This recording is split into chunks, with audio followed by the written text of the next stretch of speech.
It was September of 1985, and the sign at the elevator had new numbers on it. Nobody shouted, nobody argued. The farmers in line read it the way you read a doctor's bill. Quietly, already doing the math, already knowing there wasn't much to say. Drying fees up. Storage fees up. Handling fees up. The elevator had debt too, same as everyone else. And debt always rolls downhill. The line moved. Trucks pulled forward. Augers ran. Corn poured in. Life continued.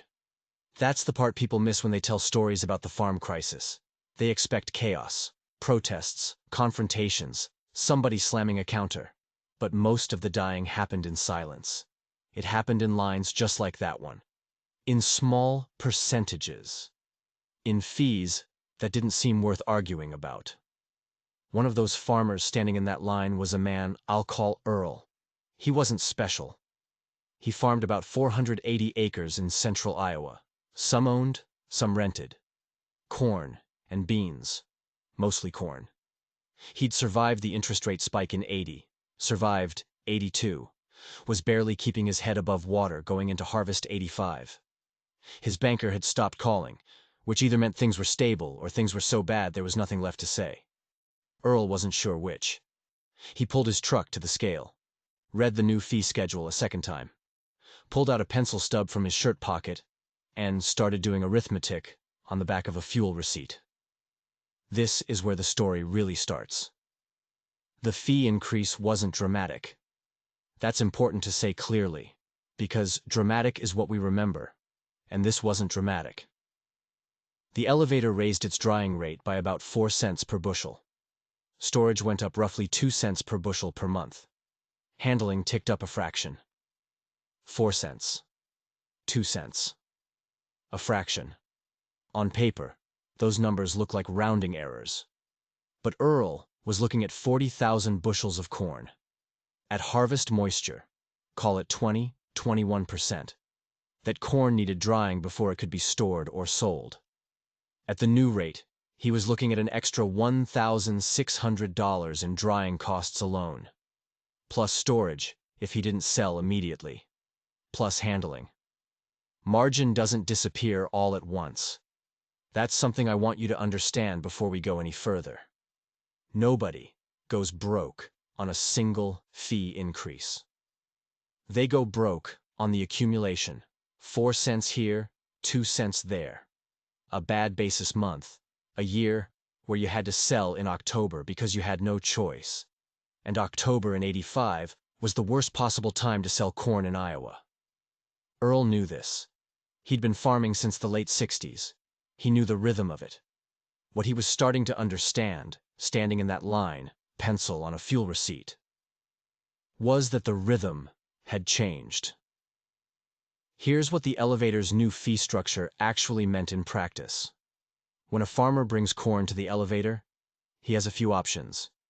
He can sell it immediately at the cash price. He can store it and sell later, hoping the price improves, or some combination. The elevator charges for every day the corn sits, and for every BTU of heat it takes to dry that corn down to 15% moisture so it won't spoil. In a normal year, a farmer might store corn from October through January, February, sometimes March, waiting for the post-harvest dip to recover, waiting for export demand to firm up prices, waiting for basis to narrow. But that waiting costs money. Every month of storage was costing Earl roughly $800 at the new rate on his 40,000 bushels. 2 months of storage. $1,600. 3 months. $2,400. On top of drying. On top of handling. And here's the trap. If the price didn't move enough to cover those costs, you'd have been better off selling in October. But you don't know that in October. The elevator wasn't doing anything wrong. They had operating costs. They had debt service on their own facilities. The fee increase was, from their perspective, a rational response to pressure. I want to say that clearly because this story isn't about the elevator being the villain. The elevator was just a business trying to survive the same crisis that was killing its customers. But that doesn't change the math for Earl. He finished his arithmetic. folded the fuel receipt, put it in his chest pocket. He drove home with 68 cents corn and a problem he didn't yet know how to solve. The conversation at the kitchen table that night was quiet. His wife, Donna, was used to those conversations. She'd been keeping the books for 15 years. She already knew the numbers before he sat down. "We can't afford to store at those rates," she said. It wasn't a question. "Not unless price moves 30 cents or more before February," Earl said. "Will it?" He looked at the USDA report on the table. Projected carryout was enormous. Export demand was soft. The dollar was still strong, which was killing competitiveness overseas. There was no obvious catalyst for a 30-cent rally. "Probably not," he said. So they would have to sell, in October, into a market that had 8 billion bushels of corn sitting in it. This is where most farms started bleeding. Not the big dramatic moments. The foreclosures, the auctions, the lawsuits. Those were already downstream. The bleeding started here, in kitchens like Earl's, when the combination of forced selling and high storage costs collapsed the only tool a farmer had: time. Timing is leverage. A farmer with grain and time is a different animal than a farmer with grain and a deadline. The elevator's fee increase hadn't just raised costs. It had shortened Earl's selling window. And a shorter window meant less control. And less control meant the market decided his price, not him. He sat at that table for a long time. Earl sold half his corn in October. He had to. The storage math didn't work, and he needed the cash to cover his fall operating note at the bank. 68 cents a bushel. Not a good price. Not a price he would have chosen if he'd had a choice. The other half he put in the elevator on storage, watching the meter run, hoping. By December, corn had moved to about $0.74. The storage fees had eaten most of that gain. He sold the rest. When he settled up his account, he did the arithmetic again. The drying fees, the storage, the handling, the interest on his operating line. When he subtracted all of it from his gross revenue, his effective net price on that corn was somewhere around $0.62 per bushel. He'd grown corn for $0.62. His cost of production, land rent, seed, fertilizer, chemicals, fuel, machinery depreciation, labor, was somewhere north of 72 cents. That gap, 10 cents a bushel times 40,000 bushels, was $4,000. He'd lost $4,000 on a year's work. Not from bad farming. Not from bad decisions during the growing season. From the structure of how he sold. He looked at that number for a long time. Then he started making phone calls. The first call was to a steel bin manufacturer out of Nebraska. He'd seen their catalog at the co-op. Flat-bottom bins, hopper bins, aeration systems. He wasn't sure what he needed or what he could afford. He just wanted to understand the numbers. What he found out. A 10,000 bushel hopper bottom bin with a simple aeration system and a grain spreader was running about $3,800 to $4,200 installed, depending on site prep and whether you poured your own concrete. Earl's brother-in-law had a cement mixer. Earl had a gravel pad already poured on his farmstead from an old machine shed. $4,000. He'd lost $4,000 last year by not having storage. He could spend $4,000 to have storage. That's not a complicated equation. But nothing about farming in 1985 was simple. Because $4,000 was also, for Earl, a significant chunk of the operating line he needed to plant in the spring. Taking $4,000 out of working capital to build a bin meant he'd need to borrow a little more for seed or cut corners somewhere. And his banker was not enthusiastic. "Earl," his loan officer said, "you're already stretched. A bin feels like the wrong direction right now." "A bin lets me sell when I want to sell," Earl said. "It also lets you not sell when you should sell," the banker said. And that was a fair point. I want to stop here for a second, because this is a moment I think about sometimes. The banker wasn't wrong. Grain storage can be a trap, too. Farmers have held grain too long, chased prices that never came, Watched corn go out of condition in a bin while the market moved against them. The bin doesn't guarantee anything. It just changes the nature of the risk. What Earl was proposing wasn't a sure thing. It was a bet that having control over his timing was worth more than the cost of the bin, more than the working capital pressure, more than the risk of managing his own grain quality. He believed that. But believing something doesn't make it true. What I find worth thinking about is this: the alternative. Continuing to sell at the elevator's schedule, at the elevator's fees, was also a bet. It was a bet that the current system would treat him fairly. And the evidence of 1985 was that it wouldn't. Not because the elevator was malicious. Just because, when everyone is under pressure, fees go up, and the person with the least leverage pays the most. Earl was paying the most. He'd been paying the most for years. He just hadn't named it until now. He built the bin in March of 1986, before planting. His brother-in-law helped. His neighbor, a man named Dale, came over one Saturday and didn't say much, except to note that a 10,000 bushel bin wasn't going to change Earl's life. 10,000 bushels is about a quarter of your crop, Dale said. You'll still be hauling the rest to the elevator anyway. Yes, Earl said. So what's the point? The point is, I decide when that quarter sells. Dale shook his head the way people shake their heads when they've already decided something is a mistake but don't want to argue about it. He helped bolt the rings together, and didn't bring it up again. The community's response was mostly indifference with an undercurrent of skepticism. A few people asked about it. Most were too deep in their own problems to care much about Earl's bin. It was 1986 in Iowa. Half the farms in the county were in some stage of financial distress. A $4,000 grain bin was not the thing people were talking about. Earl finished the bin in early April. He paid for it by selling a small piece of equipment he'd been hanging onto for sentimental reasons, an old 2-row cultivator that hadn't run in 5 years. He got $1,800 for it at a farm auction. He borrowed the remaining $2,200 on a short-term note at the bank to be repaid from fall grain sales. He planted his corn in May. The summer of 1986 was dry. Not devastating, but dry. Corn in central Iowa came in lighter than normal. Call it 140 bushels per acre instead of 155. Earl's gross production was down about 7,000 bushels from the year before. Harvest came. And when he looked at the new fee schedule at the elevator, they'd raised storage rates again, slightly. He felt something different than the year before. He didn't feel trapped.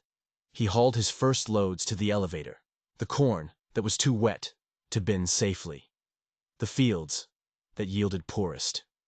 He dried that corn down at the elevator's rates, sold some of it in October to cover his most immediate obligations. The rest, about 8,500 bushels of his best, driest corn, went into his bin. His aeration system ran on a timer. He checked moisture every 2 weeks with a handheld tester. The corn was going in at 14.8%, well within safe storage range. He watched it the way you watch something you've invested in, carefully but without panic. October corn prices were $0.71. Not good, not terrible. He had cash from the elevator corn, enough to make his fall payment and keep the bank quiet. His 8,500 bushels sat in the bin. He waited. November passed. December. Corn moved to $0.76. The storage cost on his own bin was effectively zero. He'd already paid for the bin, and his electricity cost for aeration was maybe $40 a month. Against 0.76 corn, that was less than a penny a bushel per month. Not nothing, but barely visible compared to the elevator's rates. The elevator was charging farmers $0.02 per bushel per month for storage. Earl's cost was a fraction of that. Margin doesn't disappear all at once. In January, something happened in the export market. The dollar had weakened slightly. Not dramatically, but enough. A few large corn sales to overseas buyers moved through, and the futures market responded. December corn was already off the board, but March futures moved up. Earl watched the basis. He wasn't a sophisticated trader. He didn't have a futures account, didn't hedge in the formal sense. But he understood that when futures moved up and the local elevator basis held steady or narrowed, the cash price at the elevator would follow. By mid-January, cash corn at his local elevator was $0.79. He called. Sold 4,000 bushels. Cash in hand within a week. Effective price after his own storage costs, $0.78. Against an October price of $0.71. That's 7.5 cents per bushel on 4,000 bushels. $300. That doesn't sound like much. But his bin had cost him $4,000. He was a quarter of the way to recovering the entire cost of the bin in his first season. And he still had 4,500 bushels sitting there. He waited. February was cold and quiet. The bin held. He checked moisture once a week. Steady at 14.6%. The corn was in good shape. Prices drifted. $0.78. $0.77. A little softness. This is where you feel it. The doubt. Because when you've committed to waiting and the market moves against you, even slightly, the brain starts running the calculation. Should have sold in January. Should have sold all of it. I knew this would happen. That's not analysis. That's noise. Earl had made a structural decision, not an emotional one. The bin didn't know what prices were doing. It just held corn. His job was to stay rational and monitor grain quality, the one thing that was actually in his control. He monitored grain quality. In early March, export sales came through again, larger this time. Corn moved to $0.82. He sold the remaining 4,500 bushels. Effective price, $0.815 per bushel, against October's $0.71. Total improvement over forced October selling on his 8,500 binned bushels. Roughly $900 above what he would have netted selling everything in October at elevator storage rates. His bin note at the bank was $2,200. He paid it off. He had $900 of additional margin that he would not have had the year before. Not profit, margin. His operation was still not profitable, but it was less of a loss, and the bin was now paid off. Dale came over in April, when Earl was getting ready to plant again. "How'd the bin do?" he asked. Earl told him the numbers. Dale listened, did the math in his head. "So you netted about $900 more than you would have," Dale said. "On this year's corn, yes. But you could have lost money if prices had dropped instead of going up." "Yes," Earl said. They stood there for a minute. "But the elevator raised their fees again," Earl said. "For next year." Dale was quiet. "Every year I don't have storage. I'm paying their rates on everything. Every year I have storage, I'm choosing when I pay and how much. That's not the same risk." Dale didn't argue. He helped Earl with some early fieldwork that week. On the drive home, Earl thought about the conversation. The bin wasn't a magic solution. It was a structural shift. Small, incremental, financially modest. It had cost $4,000. It had returned $900 in the first season. The payback period was not impressive. But the bin didn't depreciate the way equipment did. It would sit on that pad for 30 years. Every year it sat, it gave Earl something the elevator couldn't give him. A choice about when to sell. Timing is leverage. A farmer without storage has no timing. He has a harvest date and a fee schedule. And the intersection of those two things determines his price. A farmer with storage has a window. Not a guarantee, not a windfall, but a window. And in commodity markets, a window is worth something. The second year, 1987, Earl expanded the system slightly. He put in a simple roof auger extension that let him fill the bin faster from his grain cart. Cost him about $300. He also started keeping a simple log. Date, moisture, local cash price, basis versus nearby futures. So he could see patterns. He wasn't becoming a grain marketing expert. He was just paying attention in a way he hadn't been able to before. By harvest 87, he had the bin full again. 10,200 bushels, thanks to a slightly better year. He sold in tranches, some in November when a short squeeze moved prices briefly, some in February, a small amount in April when he needed the cash for planting. His average effective price for binned corn in '87, about $0.12, better than what he would have received selling everything at harvest at the elevator. On 10,000 bushels, that's $1,200. Against zero storage cost beyond electricity. People don't talk about this part. They want the story to have a dramatic turn. A year where he made $40,000 by waiting. A year where the market doubled and his gamble paid off spectacularly. That's not what happened. What happened was quieter and more durable. Year after year, a modest structural advantage compounded into a material difference. By 1990, he'd added a second bin. By 1992, a third. By 1995, he had enough on-farm storage to hold 60% of his annual production. None of those bins were purchased from profits. They were purchased from the margin that controlled timing made possible. He was not getting rich. He was getting less poor, which in 1985 Iowa was not a small thing. Fees are invisible until they aren't. This is something I want you to sit with for a minute. In every industry, not just farming, there are fees that look small, look reasonable, look like the cost of doing business. And they are, until they accumulate. Until you multiply that 4-cent drying charge by 40,000 bushels, and then by 20 years, and then by the fact that you always had to sell at the worst time because you had no alternative. Earl didn't think about it that way in 1985.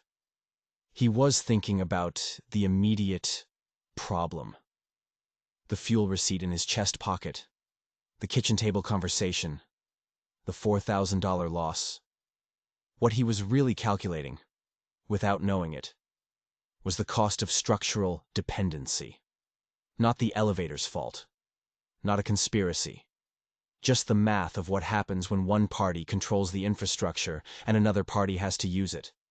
And the first party is under pressure, and pressure always moves downstream. The bin wasn't revenge. It wasn't a protest. It wasn't even particularly remarkable. It was a small, durable structural change that gave one farmer a choice he hadn't had before. By the early 1990s, a few of Earl's neighbors had built bins. Not because of Earl directly. He didn't give speeches, didn't proselytize. But when you're in the same county, farming similar acres, and one man starts averaging better prices year after year through quiet timing choices, people notice. Dale built a bin in 1991. He told Earl he wished he'd done it sooner. Earl didn't say anything dramatic. He nodded, said something about the weather, and went back to work. The elevator, for its part, continued to raise and occasionally lower its fees as its own economics dictated. They weren't punitive about on-farm storage. They couldn't be. Storage competition was good for farmers. It was a fact of the market. The elevator adapted, eventually. Offered some incentives for farmers who would commit to delivering a certain volume. Offered forward contracts with locked basis. The infrastructure of the relationship changed because the power within it had shifted slightly. Not completely. Not permanently. But the farmers who had on-farm storage had leverage they hadn't had before. And leverage changes conversations. It wasn't about the bin. It was about control. I almost made the same mistake Earl almost made. Not the bin, but the thinking before the bin. The thinking that says, this isn't worth the trouble, the risk is too high, things will probably work out. I don't have enough scale to make it matter. That thinking is comfortable. It's also expensive, because the fees don't go away while you're thinking. They keep running. The meter keeps turning. October keeps coming, and October in a bad market is October in a bad market, whether you're ready or not. What Earl understood, eventually, sitting in that line in September of 1985 with a pencil on a fuel receipt, was that readiness is structural, not inspirational. You don't become ready by deciding to be ready. You become ready by building something, paying for something, managing something, over time, before you need it. A $4,000 grain bin is not an answer to a farm crisis. I want to be clear about that. It didn't save Earl. It didn't make him wealthy. It didn't stop the broader tide of consolidation and economic pressure that reshaped Midwest agriculture through the late 80s and 90s. Many of his neighbors lost their farms anyway. What it did was give one man, on 480 acres with a short-term note and a brother-in-law with a cement mixer, a small, durable structural advantage. That advantage, over time, was worth more than its price. Here's what I want to leave you with. In 1985, a sign went up at an elevator in central Iowa with new numbers on it. Nobody shouted. Nobody argued. The line moved. The corn poured in. Most of those farmers went home, did their math, and figured out how to absorb the new fees. They adapted the way people adapt when they don't have another option. They sold when they had to sell, at the price the market gave them, at the time the infrastructure required. One of them went home, did his math, and decided to change his infrastructure. Not dramatically, not heroically, not with borrowed money he couldn't afford or a gamble he shouldn't have taken. With $4,000, a gravel pad, a brother-in-law, and a Saturday in March. And then he waited. Not for a miracle. Not for the market to save him. Just for a window. A window that the bin made possible and that he had to manage carefully, patiently, without certainty. Most people, when they imagine what surviving a crisis looks like, imagine something dramatic. A moment of clarity. A bold decision. A vindication. It doesn't usually look like that. It usually looks like a farmer in a line, doing arithmetic on a fuel receipt, deciding that 4 cents per bushel multiplied by enough bushels over enough years was worth doing something about. That's what survival looked like in 1985. Quiet. Structural. Earned. If stories like this matter to you, stories about how economics actually works in the ground, in the dirt, in the lines of people who don't make headlines, stay with me. I'm not here to tell you farming is romantic. It isn't, and anyone who says it is hasn't done it in a hard year. I'm here to tell you it's instructive. The farm crisis of the 1980s was one of the most concentrated lessons in agricultural economics in American history. The people who survived it, not all of them, but many of them, survived because they understood structure, because they found some small, durable thing they could control, and they controlled it. Margin doesn't disappear all at once. Timing is leverage. Fees are invisible until they aren't. It wasn't about the bin. It was about control. Those aren't lessons from a textbook. They're lessons from a fuel receipt in a chest pocket, from a kitchen table in October, from a man standing on a gravel pad in March watching his brother-in-law bolt rings together. They're worth knowing.